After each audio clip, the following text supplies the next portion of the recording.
भगवान गणेश के जन्म की कथा हमें भारतीय पौराणिक कथाओं में न केवल एक अत्यंत महत्वपूर्ण घटना के रूप में देखने को मिलती है, बल्कि यह एक गहरे आध्यात्मिक और दार्शनिक संदेश को भी हमारे सामने प्रस्तुत करती है। माता पार्वती के द्वारा अपने शरीर की चंदन मिट्टी से गणेश का निर्माण किया जाना एक महत्वपूर्ण प्रतीक है। यह सिर्फ एक धार्मिक कथा नहीं है, बल्कि इसमें जीवन की वास्तविकता का गूढ़ संदेश छिपा है। गणेश के जन्म को लेकर कई कथाएं हैं, लेकिन सबसे प्रचलित कथा हमें यह बताती है कि माता पार्वती ने स्नान के दौरान स्वयं को अकेला और असुरक्षित महसूस किया। उन्होंने अपने शरीर के चंदन से एक सुंदर बालक का निर्माण किया और उसे आदेश दिया कि वह द्वार पर पहरा दे और किसी को अंदर न आने दे। इस बालक का नाम गणेश रखा गया और वह पार्वती का अनन्य भक्त बन गया। बाल गणेश की सुरक्षा की भावना और अपनी माता के प्रति अनन्य निष्ठा के कारण उन्होंने भगवान शिव को भी प्रवेश से रोक दिया, जो उनकी मां से मिलने आए थे। शिव ने गणेश की रोक का अनादर समझा और गुस्से में आकर उसका सिर काट दिया। इस कथा में कई प्रतीक छिपे हैं। गणेश का जन्म पार्वती की स्वतंत्रता और शक्ति का प्रतीक है। यह दर्शाता है कि कैसे एक स्त्री अपनी सुरक्षा के लिए अपने भीतर से शक्ति उत्पन्न कर सकती है। गणेश को सिर काटे जाने की घटना एक गहरे रहस्य को छूती है। यह जीवन में आने वाले अप्रत्याशित संघर्षों और चुनौतियों का प्रतीक है। कभी कभी हमारी निष्ठा और कर्तव्य पालन भी हमें कठिन परिस्थितियों में डाल सकता है।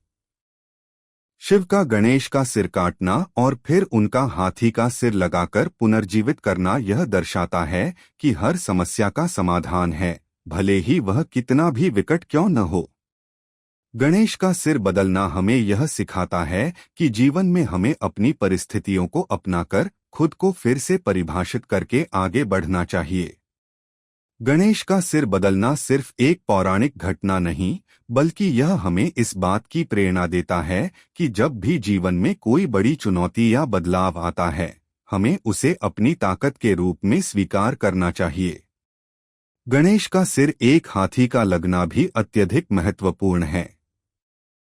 हाथी बुद्धि, शक्ति और धैर्य का प्रतीक है। यह एक संकेत है कि संघर्षों के बाद जब हम अपने आप को नए रूप में स्थापित करते हैं, तो हमें न केवल शारीरिक रूप से बल्कि मानसिक रूप से भी शक्तिशाली बनना होता है। इस घटना में यह संदेश निहित है कि जब जीवन में हमें कोई बाधा मिलती है, तो हमें अपने अंदर की शक्तियों को पहचानकर उनका इस्तेमाल करना चाहिए।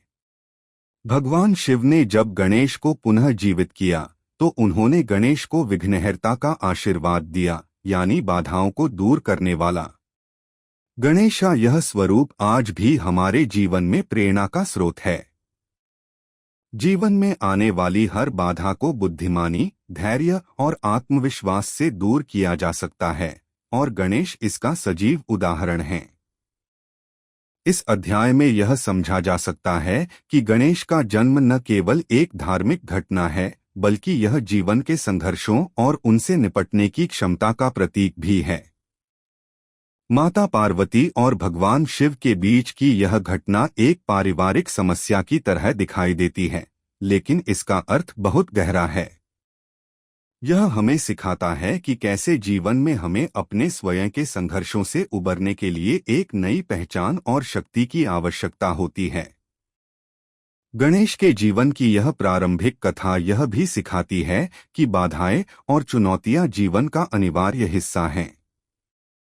उन्हें अनदेखा करने के बजाय हमें उनका सामना बुद्धिमानी और धैर्य से करना चाहिए। जैसे शिव ने गणेश को सिर देकर उन्हें नए रूप में पुनर्जीवित किया, उसी तरह हमें भी जीवन में बार बार खुद को नए सिरे से खड़ा करना होता है। हर बड़ी चुनौती के बाद हमें एक नया दृष्टिकोण और शक्ति मिलती है, जिसे हमें आत्मसात करना चाहिए। कहानी का यह हिस्सा हमें अपने जीवन में आने वाली बड़ी बड़ी बाधाओं से नहीं घबराने की प्रेरणा देता है। हम जो भी हों, हमारे पास एक अद्वितीय शक्ति है, जिसे हमें पहचानना और उपयोग करना है। गणेश का पुनर्जन्म और उनका विघ्नहर्ता का स्वरूप यही सिखाता है कि हर बाधा हमें एक नई राह दिखाती है और हमें उस राह पर चलते रहना है। अंततः गणेश का जन्म और उनकी प्रारंभिक कथा हमें जीवन के मूल्यों, संघर्षों और नए अवसरों की सच्चाई को समझने में मदद करती है। यह हमें अपने भीतर की शक्ति को पहचानने, उसे अपनाने और उसके साथ आगे बढ़ने की प्रेरणा देती है। गणेश का जन्म केवल एक पौराणिक कथा नहीं है, बल्कि यह हमें हमारे जीवन में आने वाली चुनौतियों और बदलावों को स्वीकार करने और उनसे सीखने का संदेश देता है। गणेश जी के हाथी सिर वाले स्वरूप में एक गहरे आध्यात्मिक संदेश को समझने की आवश्यकता है। उनका पुनर्जन्म और उनके सिर का हाथी का होना केवल एक चमत्कारिक घटना नहीं है, बल्कि यह आत्मस्वीकृति और पुनर्निर्माण का प्रतीक है।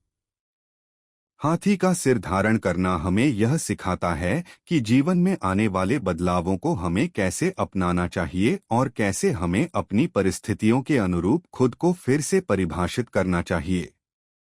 गणेश जी का सिर बदलने की यह घटना हमें एक महत्वपूर्ण सच्चाई सिखाती है। जीवन में किसी भी रूपांतरण या पुनर्निर्माण के लिए पहले स्वीकृति की आवश्यकता होती है। जब हम किसी बड़े बदलाव का सामना करते हैं, तो हमारा पहला कदम उसे अस्वीकार करने या उसका विरोध करने का होता है। लेकिन यह घटना हमें सिखाती है कि विरोध करने की बजाय हमें इसे आत्मसात करना चाहिए और इसे अपनी नई पहचान का हिस्सा बनाना चाहिए। गणेश जी की इस स्थिति में स्वीकृति का सबसे बड़ा उदाहरण है उनका हाथी का सिर। उन्होंने इसे पूरी तरह से अपनाया, बिना किसी अस्वीकार के, और इसे अपनी पहचान का हिस्सा बना लिया। उनके इस पुनर्जन्म ने उन्हें और भी महान बना दिया। यह कहानी इस बात को रेखांकित करती है कि जीवन में परिवर्तन कभी भी अंत नहीं होता, बल्कि यह एक नए अध्याय की शुरुआत होती है। आत्मस्वीकृति का यह सिद्धांत आधुनिक जीवन में भी उतना ही प्रासंगिक है।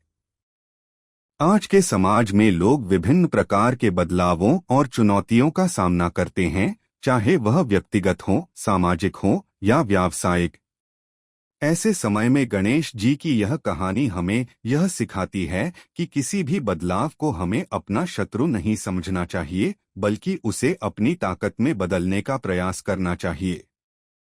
भगवान गणेश को विघ्नहर्ता के रूप में जाना जाता है, यानी वह जो बाधाओं को दूर करता है। गणेश जी की इस भूमिका का गहरा आध्यात्मिक और मनोवैज्ञानिक अर्थ है। उनकी पूजा किसी भी शुभ कार्य की शुरुआत में की जाती है, ताकि कार्य के दौरान आने वाली बाधाओं से बचा जा सके। लेकिन क्या ये केवल धार्मिक मान्यताएं हैं या इनका हमारे आधुनिक जीवन में भी कोई अर्थ है? इस अध्याय में हम गणेश जी की विघ्नहर्ता वाली भूमिका को आधुनिक जीवन के संदर्भ में समझने का प्रयास करेंगे। जीवन में आने वाली बाधाएं एक वास्तविकता हैं।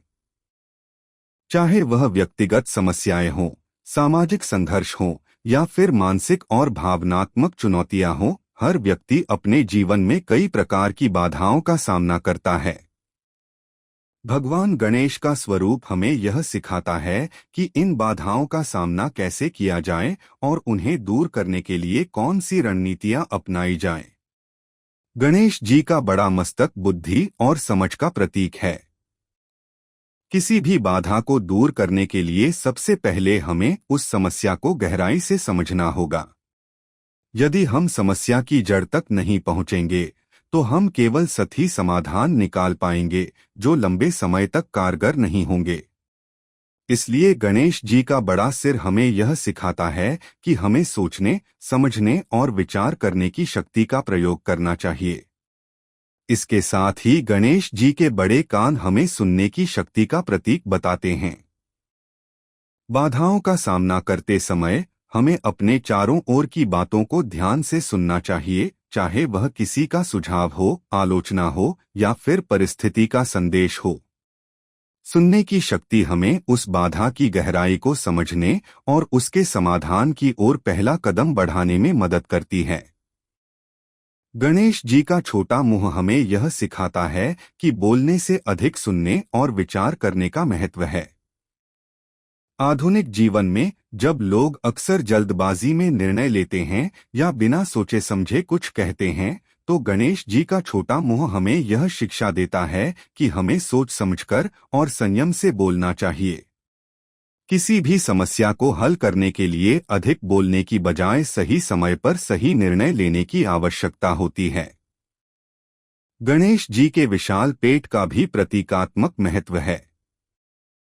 यह हमें यह सिखाता है कि जीवन की हर चुनौती को सहन करने और उसे आत्मसात करने की क्षमता होनी चाहिए। समस्याएं और बाधाएं जीवन का अभिन्न हिस्सा हैं और हमें उन्हें धैर्य और शांति के साथ स्वीकार करना चाहिए। गणेश जी का विशाल पेट इस बात का प्रतीक है कि हमें हर तरह की बाधा या समस्या को आत्मसात करना चाहिए और धैर्य के साथ उसका समाधान खोजना चाहिए।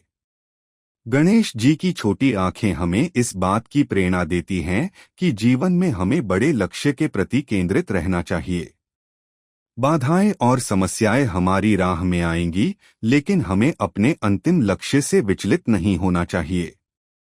गणेश जी की आंखें इस बात का प्रतीक हैं कि चाहे परिस्थितियां कितनी भी कठिन क्यों न हो, हमें अपने दृष्टिकोण को संकेंद्रित रखना चाहिए और उस दिशा में प्रयासरत रहना चाहिए जहां हम जाना चाहते हैं। आधुनिक जीवन में जहां तकनीक, मानसिक तनाव और व्यस्तता का बोलबाला है, गणेश जी की शिक्षाएं और भी प्रासंगिक हो जाती हैं। आज का इंसान बहुत सी बाधाओं से घिरा रहता है, चाहे वह व्यक्तिगत जीवन में हो, कार्यस्थल पर हो या समाज में। ऐसी स्थिति में गणेश जी का धैर्य, संयम और बुद्धिमानी का मार्गदर्शन अत्यधिक महत्वपूर्ण हो जाता है। एक और महत्वपूर्ण पहलू है निर्णय लेने की क्षमता।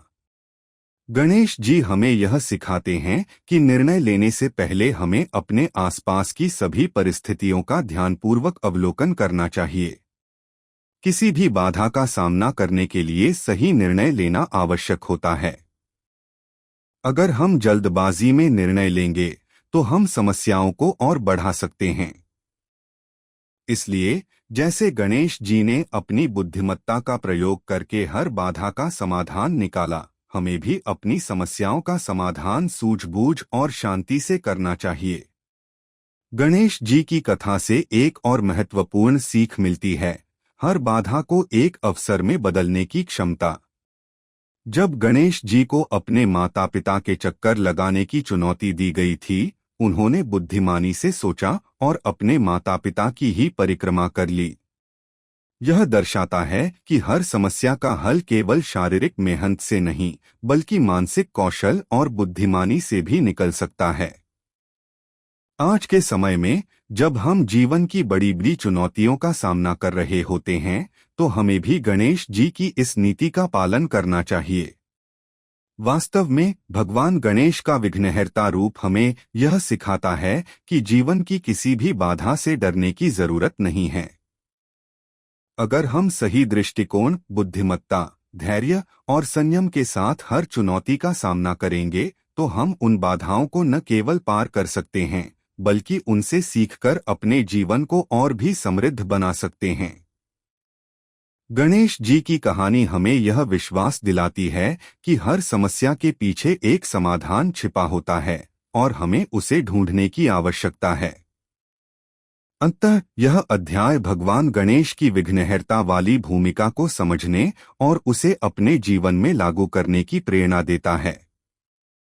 आधुनिक जीवन की बाधाओं का सामना करने के लिए गणेश जी की शिक्षाएं हमें एक स्पष्ट मार्गदर्शन प्रदान करती हैं, जो न केवल हमारे मानसिक और भावनात्मक विकास के लिए आवश्यक है, बल्कि हमारे जीवन को और भी सफल और सुखी बना सकती हैं। भगवान गणेश को ज्ञान, बुद्धिमत्ता और रणनीति के देवता के रूप में पूजा जाता है। उनकी जीवन कथा में कई ऐसे उदाहरण मिलते हैं जहां उन्होंने अपनी अद्भुत बुद्धिमत्ता और सरलता से जटिल समस्याओं का हल निकाला।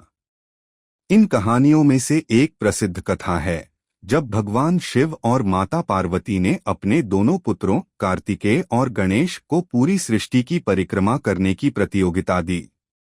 यह घटना न केवल गणेश जी की बुद्धिमत्ता को दर्शाती है, बल्कि यह भी सिखाती है कि किसी भी समस्या को हल करने के लिए मानसिक कौशल और रणनीति की आवश्यकता होती है। भगवान शिव और माता पार्वती ने कहा कि जो भी पहले समस्त ब्रह्मांड की परिक्रमा करेगा, उसे विजेता घोषित किया जाएगा। कार्तिकेय ने तुरंत अपने वाहन मोर पर बैठकर सृष्टि की यात्रा शुरू कर दी। लेकिन गणेश जी ने यह जान लिया कि सृष्टि का भौतिक परिक्रमा करना कठिन और समयसाध्य है। उन्होंने अपने माता पिता की चारों ओर परिक्रमा कर ली, क्योंकि उनके लिए उनके माता पिता ही उनका पूरा ब्रह्मांड थे। उनकी इस बुद्धिमत्ता ने उन्हें विजेता बना दिया। इस कथा का गहरा संदेश यह है कि जीवन की समस्याओं का समाधान केवल शारीरिक प्रयास से नहीं, बल्कि मानसिक कौशल से भी प्राप्त किया जा सकता है। गणेश जी ने इस घटना के माध्यम से यह दिखाया कि हर समस्या का समाधान जटिल और लंबे रास्तों से नहीं होता। कभी कभी समाधान हमारे सामने ही होता है, लेकिन उसे पहचानने के लिए हमें गहराई से सोचना और परिस्थितियों का सही अवलोकन करना होता है। गणेश जी और माता पार्वती का संबंध केवल माता पुत्र का सामान्य रिश्ता नहीं है, बल्कि यह संबंध गहरे आध्यात्मिक और दार्शनिक विचारों से भरा हुआ है। पार्वती न केवल गणेश की जननी हैं, बल्कि उनकी संरक्षक, मार्गदर्शक और प्रेम की प्रतिमूर्ति भी हैं। माता और पुत्र का यह दिव्य बंधन हमें बताता है कि माँ का प्यार किस प्रकार जीवन में सबसे बड़ी शक्ति और सहारा बनता है। गणेश जी के जन्म से ही माता पार्वती उनके प्रति अत्यधिक प्रेमपूर्ण और समर्पित थीं। जब पार्वती ने अपने शरीर की चंदन मिट्टी से गणेश का निर्माण किया, तो वह न केवल उनके रक्षक बने, बल्कि उनका एक ऐसा अंश भी बने जिससे उनका प्रेम और निष्ठा अटूट हो गई। इस प्रेम का सबसे बड़ा उदाहरण तब देखने को मिला जब शिव ने गणेश का सिर काट दिया। माता पार्वती के हृदय में इस घटना से इतना गहरा आघात पहुंचा कि उन्होंने संपूर्ण ब्रह्मांड को शोक में डाल दिया। उनकी पीड़ा से यह स्पष्ट होता है कि माँ का प्रेम संपूर्ण सृष्टि के लिए कितना महत्वपूर्ण और शक्तिशाली होता है। माता पार्वती और गणेश का यह बंधन हमें यह सिखाता है कि माँ का प्रेम न केवल संतान के लिए सुरक्षा और स्नेह का स्रोत होता है, बल्कि यह उसे मार्गदर्शन भी प्रदान करता है। जब गणेश का पुनर्जन्म हुआ और उन्हें हाथी का सिर दिया गया, तो पार्वती ने इसे स्वीकार किया और उन्हें उतने ही प्रेम से अपनाया जैसे वह पहले थीं। यह स्वीकृति और प्रेम हमें यह संदेश देता है कि माँ का स्नेह केवल शरीर के स्वरूप तक सीमित नहीं होता, बल्कि यह आत्मा के प्रति होता है। माता पार्वती के प्रेम ने गणेश को उनके जीवन में सभी कठिनाइयों का सामना करने की शक्ति दी। यह शक्ति केवल शारीरिक सुरक्षा नहीं, बल्कि मानसिक और आध्यात्मिक रूप से भी गणेश को संबल देती है। गणेश जी की बुद्धिमत्ता और उनका विनम्र स्वभाव उनके जीवन में उनकी माँ के मार्गदर्शन का प्रतिफल है। पार्वती का यह दिव्य प्रेम गणेश को संसार की हर बाधा से लड़ने और सफल होने की प्रेरणा देता है। माता और पुत्र का यह संबंध एक गहरी आध्यात्मिक दृष्टि से भी देखा जा सकता है। पार्वती माँ शक्ति का प्रतीक हैं और गणेश उनकी ऊर्जा और शक्ति का प्रतिनिधित्व करते हैं। जब हम गणेश जी की पूजा करते हैं, तो हम केवल बाधाओं को दूर करने के लिए उनका आह्वान नहीं करते, बल्कि उनके माध्यम से हम माँ शक्ति के आशीर्वाद को प्राप्त करते हैं। गणेश जी का हर कार्य और निर्णय उनके भीतर स्थित माँ के आशीर्वाद और मार्गदर्शन से प्रेरित होता है। इस बंधन में एक और महत्वपूर्ण पहलू है, यह संबंध सम्मान और निष्ठा पर आधारित है। गणेश जी हमेशा अपनी माँ की आज्ञा का पालन करते हैं और उन्हें सर्वोच्च मान्यता देते हैं। उनकी माँ के प्रति यह निष्ठा उनके जीवन का आधार है। यह निष्ठा हमें यह सिखाती है कि जीवन में माता पिता का सम्मान और उनकी शिक्षा का पालन कितना महत्वपूर्ण है। गणेश जी की प्रत्येक सफलता उनकी माँ के प्रति उनकी निष्ठा और सम्मान का परिणाम है। गणेश जी और माता पार्वती का यह संबंध हमें यह भी सिखाता है कि माँ का प्यार कभी स्वार्थी नहीं होता। पार्वती का अपने पुत्र के प्रति प्रेम निस्वार्थ है और वह हर परिस्थिति में गणेश का साथ देती हैं। जब गणेश को शिव ने हाथी का सिर दिया तो पार्वती ने इसे अपनी संतान का एक नया रूप समझकर पूरी तरह स्वीकार कर लिया। यह प्रेम और स्वीकृति हमें यह सिखाता है कि माँ का स्नेह हमेशा बिना शर्त होता है, चाहे परिस्थितियाँ कैसी भी हों। इस संबंध में एक और महत्वपूर्ण संदेश यह है कि माता-पिता का प्रेम और मार्गदर्शन जीवन की हर चुनौती का सामना करने में सबसे बड़ी ताकत होती है। गणेश जी की हर उपलब्धि, हर निर्णय और उनकी हर रणनीति के पीछे उनकी मां पार्वती का स्नेह और आशीर्वाद छिपा होता है। माता पार्वती के रूप में मां शक्ति ने गणेश को न केवल एक सफल देवता बनने में मदद की, बल्कि उन्हें मानसिक और आध्यात्मिक रूप से भी इतना सक्षम बनाया कि वह संसार के हर क्षेत्र में विघ्नों को दूर करने वाले बन सकें। आधुनिक समाज में भी माता और पुत्र का यह संबंध अत्यधिक महत्वपूर्ण है। गणेश और पार्वती का यह दिव्य बंधन हमें यह याद दिलाता है कि परिवार का समर्थन, विशेषकर माता-पिता का प्रेम और मार्गदर्शन, हमारे जीवन में हर चुनौती को पार करने के लिए आवश्यक होता है। चाहे वह कठिनाइयां कितनी भी बड़ी क्यों न हो, माता-पिता का आशीर्वाद और उनका प्रेम हमारे लिए शक्ति का सबसे बड़ा स्रोत होता है।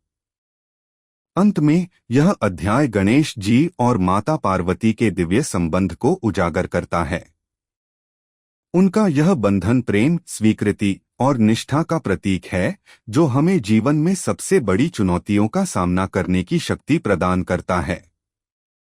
पार्वती का अपने पुत्र के प्रति निस्वार्थ प्रेम और गणेश जी का अपनी मां के प्रति अनन्य सम्मान दोनों ही हमें यह सिखाते हैं कि जीवन में मां का स्थान कितना महत्वपूर्ण होता है। गणेश और पार्वती की यह कथा हमें अपने जीवन में माता-पिता के प्रेम और समर्थन का सम्मान करने और उसकी कदर करने की प्रेरणा देती है। आज के युग में जहां जीवन तेज गति से बदलता जा रहा है और चुनौतियां दिन ब दिन बढ़ रही हैं, भगवान गणेश की पूजा का महत्व और भी बढ़ गया है। गणेश जी का हर रूप और उनके हर गुण आधुनिक जीवन के लिए प्रेरणा का स्रोत हैं। चाहे वह उनकी बुद्धिमत्ता हो, धैर्य हो या विघ्नों को दूर करने की क्षमता, हर गुण हमें जीवन में सफल होने के लिए आवश्यक मार्गदर्शन प्रदान करता है। गणेश जी की पूजा हमें न केवल धार्मिक दृष्टिकोण से शांति और समाधान प्रदान करती है, बल्कि यह हमें मानसिक और भावनात्मक रूप से भी संतुलन में रखने का मार्ग दिखाती है।